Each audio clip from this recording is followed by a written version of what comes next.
সমস্যার কথা বলতে পারে সেই আশাবাদ ব্যক্ত করে সবাইকে ধন্যবাদ জানিয়ে আমার বক্তব্য শেষ করছি। সবাইকে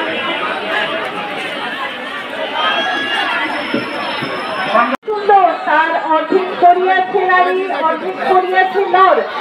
এখন যদি পৃথিবীর যা কিছু সৃষ্টি সবটার মধ্যে কিন্তু নারী পুরুষের একটা ব্যালেন্স করেছে, মানে ভারসাম্য রক্ষা, সেই জায়গা থেকে একজন নারী নেত্রী পারে আপনাদের কাছে। আপনারা শিক্ষিত সমাজ, আপনারা সচেতন।